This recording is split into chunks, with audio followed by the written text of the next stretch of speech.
Classification किया था। नमस्कार, मैं पवन कुमार। तो आज हम सॉलिड स्टेट का अगला लेक्चर शुरू कर रहे हैं। ठीक है, तो देखो अभी तक हमने क्या बात की है सॉलिड स्टेट में, सबसे पहले वो देख लेते हैं एक बार। तो अभी तक हमने सॉलिड का क्लासिफिकेशन किया था। ठीक है, क्लासिफिकेशन किया था on the basis of packing.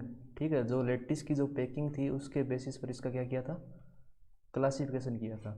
तो जो पैकिंग के बेसिस पर क्लासिफिकेशन किया था उसमें हमने बात की थी प्रीमिटिव टाइप की यूनिट सेल की, और हमने बात की थी बीसीसी टाइप की यूनिट सेल की, और हमने बात की थी एफसीसी, और सबसे लास्ट में हमने बात की थी ईसीसी टाइप की यूनिट सेल की।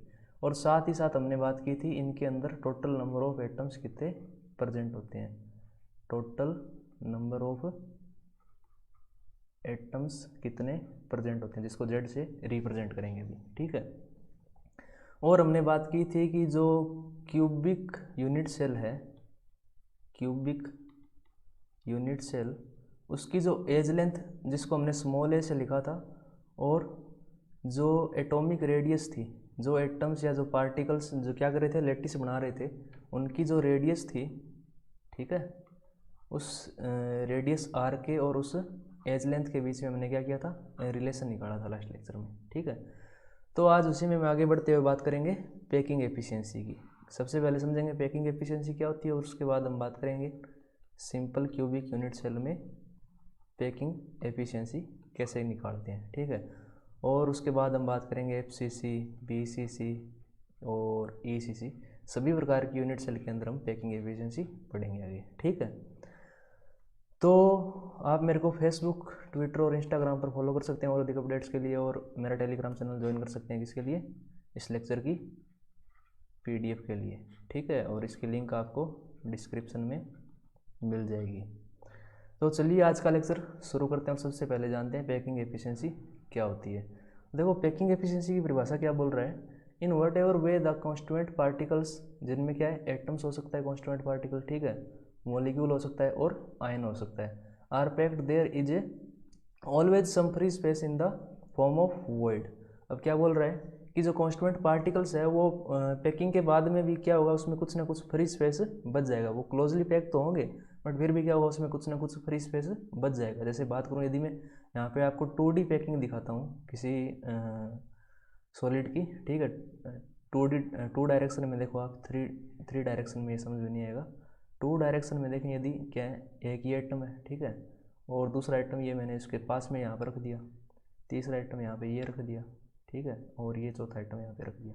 तो अब यहाँ पे क्या है, ये एक बीच में फ्री स्पेस यहाँ पे बच रहा है। ये जो फ्री स्पेस है इसी को क्या बोल दिया इसने, वॉइड बोला है। इस फ्री स्पेस को क्या बोल दिया, वॉइड बोला है। ठीक है, क्या बोल रहा है ये कि यहाँ पर वॉइड प्रेजेंट होगा, कितने भी क्लोजली पैक हो जाए फिर भी यहाँ पर क्या होगा, वॉइड प्रेजेंट होगा। तो इस वॉइड के बारे में हम आगे आने वाले लेक्चर्स में बात करेंगे, डिटेल में पढ़ेंगे इसको भी। ठीक है, आगे बोल रहा है packing efficiency is the percentage of total space filled by the particles. अब यदि मैं बात करूँ, मान लीजिए ये पूरी आपकी क्या है, ये पूरी इतनी क्या है, कोई यूनिट सेल है, ठीक है, और इसकी बात करें तो इसके अंदर जो स्पेस इन एटम्स ने क्या, इन एटम्स ने क्या कर रखा है, ऑक्यूपाई कर रखा है, उसका परसेंटेज ही क्या होगा, पैकिंग एफिशिएंसी होगी। ठीक है, उसका परसेंटेज ही क्या होगा, पैकिंग एफिशिएंसी होगी। अब यहाँ पे दूसरी एक चीज़ ध्यान दीजिए कि कॉन्स्टिट्यूएंट पार्टिकल्स की ये बात कर रहा है और इसमें बोल रहा है एटम्स हो सकता है मॉलिक्यूल और आयन। तो कॉन्स्टिट्यूएंट पार्टिकल यहाँ पे हम क्या पढ़ रहे हैं, आयनिक सॉलिड पढ़ रहे हैं, तो यहाँ पे क्या होगा, आयन से ही होंगे। ठीक है, एटम या मॉलिक्यूल यहाँ पर नहीं होने वाले हैं। तो कॉन्स्टिट्यूएंट पार्टिकल ध्यान रखना क्या होंगे, यहाँ पर आयन्स होंगे। ठीक है, तो अब बात करते हैं पैकिंग एफिशिएंसी की, पैकिंग एफिशिएंसी को निकालेंगे इसे। तो पैकिंग एफिशिएंसी की बात करें तो ये 2D भी हो सकती है, 3D भी हो सकती है। 2D जैसे आपको ये डायग्राम में यहाँ पे दिखाई दे रही है, ये वाली कैसी होगी, 2 डायरेक्शनल होगी। ठीक है, मतलब 2 डायरेक्शन में हम बात करेंगे इसकी। 3D जैसे जो क्यूबिक यूनिट सेल पड़ी थी वो पैकिंग एफिशिएंसी उनमें कैसी होती है, 3D पैकिंग एफिशिएंसी होती है। तो हम सिर्फ और सिर्फ किसकी बात करेंगे, 3D पैकिंग एफिशिएंसी की ही बात करेंगे, 2D की बात यहाँ पर नहीं करेंगे। ठीक है, तो पैकिंग एफिशिएंसी के लिए हमें क्या चाहिए, उसका फॉर्मूला चाहिए। तो पैकिंग एफिशिएंसी का फॉर्मूला देखो क्या होगा, पैकिंग एफिशिएंसी देखिए, तो पैकिंग एफिशिएंसी बराबर क्या होगा, जेड इंटू में volume of one sphere divided by volume of cubic unit cell. ठीक है, तो ये क्या आ गया यहाँ पे, इसका फॉर्मूला आ गया। अच्छा, इसको हमें परसेंटेज में निकालना है तो क्या करेंगे, इसको 100 से मल्टीप्लाई कर देंगे। ठीक है, तो ये आ जाएगा आपका परसेंटेज में क्या आ जाएगी, इसकी पैकिंग एफिशिएंसी आ जाएगी। तो अब देखिए यहाँ पे क्या बोल रहा है कि volume of one sphere upon में volume of cubic unit cell, और यहाँ पे मल्टीप्लाई किया है जेड से। तो ये क्या है, अभी हम इसको समझते हैं। देखो, तो सबसे पहले मैं बात करता हूँ किसकी, प्रीमिटिव क्यूबिक यूनिट सेल की। तो प्रीमिटिव क्यूबिक यूनिट सेल की बात करूँ तो प्रीमिटिव क्यूबिक यूनिट सेल में देखो नंबर ऑफ एटम कितने होंगे, टोटल नंबर ऑफ एटम यदि एक यूनिट सेल में बात करें वो तो हमें पता है कितना होता है, एक होता है। बट यहाँ पे क्या है, कॉर्नर्स पर कितने एटम्स प्रेजेंट है, 8 है। 1 2 3 4 5 6 और 7 और 8, मतलब सारे कॉर्नर्स क्या कर रखे हैं इसने, ऑक्यूपाई कर रखे हैं। तो यदि मैं बात करूँ एटम्स की पर यूनिट सेल में तो कितना आएगा, जो एक कॉर्नर होता है उसका कंट्रीब्यूशन कितना होता है, 1/8 होता है। मल्टीप्लाई टोटल कॉर्नर पर एटम कितने हैं, 8 है, तो बराबर क्या आ जाएगा, एक एटम आ जाएगा। ठीक है, किस में आता है ये, एक एटम आता है किस में, एक एटम आता है आपका प्रीमिटिव क्यूबिक यूनिट सेल में, प्रीमिटिव या सिंपल क्यूबिक यूनिट सेल। ठीक है, तो अब देखिए यहाँ पर क्या बोल रहा था ये, वॉल्यूम ऑफ वन स्पेयर।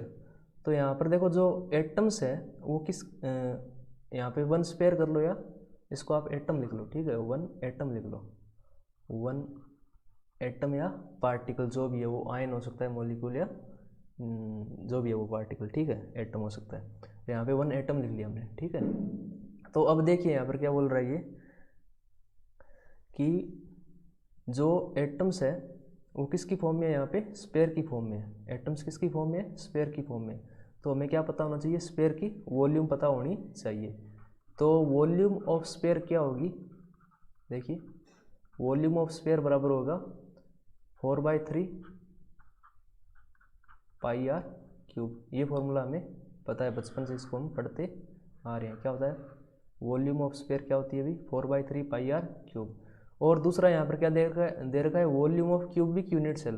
तो जितनी भी यूनिट सेल हमने पढ़ी थी वो सारी किस टाइप की थी, क्यूबिक टाइप की थी। क्यूबिक में क्या होता है अभी, जो एज लेंथ होती है वो इक्वल होती है, ये भी ए होगी, ठीक है, ये भी ए, मतलब हाइट विड्थ और लेंथ तीनों क्या होती है, इक्वल होती है। तो यदि मैं बात करूँ वॉल्यूम ऑफ क्यूब की, तो क्यूब की वॉल्यूम क्या होगी भाई, ए इंटू में ए, या इसको ऐसे लिख सकते हैं ए की पावर 3। ठीक है, तो ये हमारे पास दोनों फॉर्मूले आ गए, वॉल्यूम ऑफ क्यूब आ गया और वॉल्यूम ऑफ स्पेयर आ गया। अब वॉल्यूम ऑफ स्पेयर जितने इसने ऑक्यूपाई मतलब वॉल्यूम इसके अंदर कितने स्पेयर प्रेजेंट है, एक स्पेयर इसके अंदर प्रेजेंट है, किसमें, या एक ऐसे बोल सकते हैं इसके अंदर कितना प्रेजेंट है, एक एटम प्रेजेंट है। जैसे याद करो हमने लास्ट लेक्चर में बात की थी, जेड का मान वहाँ पर एफसीसी के लिए क्या आया था, एफसीसी के लिए आया था 4, बीसीसी के लिए क्या आया था, 2 आया था, और सिंपल क्यूबिक क्या जो प्रीमिटिव है उसके लिए कितना आया था, 1 आया था। ये बात हम लास्ट लेक्चर में कर चुके हैं। ठीक है, पिछली क्लासों में हम देख चुके हैं। आपने नहीं देखी है तो उसकी प्ले लिस्ट आपको यहाँ पर मिल जाएगी, वो एक बार चेक कर लेना। ठीक है, तो अभी हमारे पास यहाँ पर जेड का मान भी आ गया कितना, सिंपल क्यूबिक की बात करें यहाँ पे, तो सिंपल क्यूबिक के लिए जेड का मान लिख लो भी, कितना आ गया, 1 आ गया। ये यहाँ पे हमने निकाला था। ठीक है, दूसरा याद करो लास्ट लेक्चर में मैंने आपको रिलेशन बताए थे, इसकी जो एज लेंथ और जो इसकी एटॉमिक रेडियस है उसके बीच में रिलेशन क्या था, ए बराबर 2r आया था। ए बराबर कितना आया था, 2r आया था। तो अब सारा हमारे पास में यहाँ पर डेटा उपलब्ध है, तो अब हम क्या करेंगे, पैकिंग एफिशिएंसी यहाँ से निकाल लेते हैं। तो देखो पैकिंग एफिशिएंसी बराबर क्या होगा, देखिए फॉर्मूले में क्या क्या दे रखा है, जेड का मान रखो कितना आ रहा है 1, multiply by volume of one square कितनी होती है अभी 4/3 pi R cube divided by volume of cube. अब वॉल्यूम ऑफ क्यूब में यहाँ पर एक ही जगह हम क्या रखेंगे, 2r रखेंगे, ताकि ये r से r क्या हो जाए, कैंसिल हो जाए। तो यहाँ पर हम क्या करेंगे, 2r और इस पूरे की पावर 3 कर देंगे और मल्टीप्लाई बाय 100। ठीक है, तो जब हम इसको सॉल्व करेंगे तो ये आपका आ जाएगा, कितना आ जाएगा अभी ये 4/3 pi R cube divided by 8r cube. अब यहाँ पे r की क्यूब से r की क्यूब क्या हो जाएगी, कैंसिल हो जाएगी, और हमारे पास ये आ जाएगा मल्टीप्लाई 100 से तो करना ही है, ठीक है। आगे इसको जब सॉल्व करेंगे तो ये आ जाएगा आपका π/6 मल्टीप्लाई बाय 100। तो जब हम इसको सॉल्व करेंगे तो ये आपका आ जाएगा 52.4%। यानी कि जो आपकी पैकिंग एफिशिएंसी है किसके लिए, प्रीमिटिव क्यूबिक यूनिट सेल के लिए पैकिंग एफिशिएंसी कितनी आ जाएगी, 52.4% आ जाएगी, ठीक है।